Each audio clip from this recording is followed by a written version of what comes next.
கஞ்சடியோரம் இறுக்கி பிடிச்ச என் மாமா. டவுன் பஸ் சொன்னே உங்களுக்கு ஞாபகம் வர முதல் விஷயம் ஞாபகம் வருது என்னன்னா, எங்க ஹனிமூனுக்காக மதுரை டு கொடைக்கானல் வந்து டவுன் பஸ்ல தான் ஏறி போனோம். அந்த அப்போ வந்து காதல் அண்ட் ரிலீஸ். அப்போ என்ன விலை இந்த பாடல்கள்லாம் ஃபுல்லா போயிட்டு இருக்கு, யாருக்கும் தெரியாது நான் யாருன்னு. ஸோ அது ரொம்ப ஒரு அழகான ஒரு தருணம். டவுன் பஸ்ன்னு சொன்னா ஆக்சுவலி பாட்டு தான். ஏன்னா வந்து நீங்க எந்த டைம் டிராவல் பண்ணாலும் அங்க பாட்டு போயிட்டே இருக்கும் அதுல.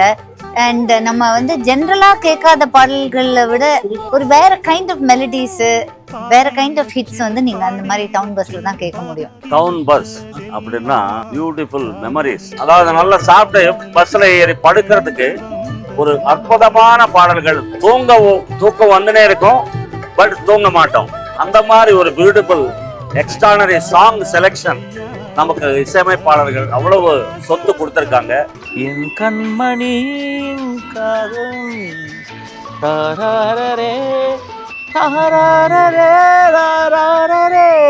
அந்த பாட்டு தான் வரும். நிறைய பாட்டு டவுன் பஸ்ல கேட்டுங்க. ராஜா சார் பாட்டு தான் நிறைய கேட்டிருப்பேன். வந்து ராஜாதிராஜா சாங் நிறைய சாங்ஸ், அதுக்கப்புறம் வந்து வைதேகி காத்தந்தாள் சாங், அந்த சாங்லாம் நிறைய கேட்பேன்.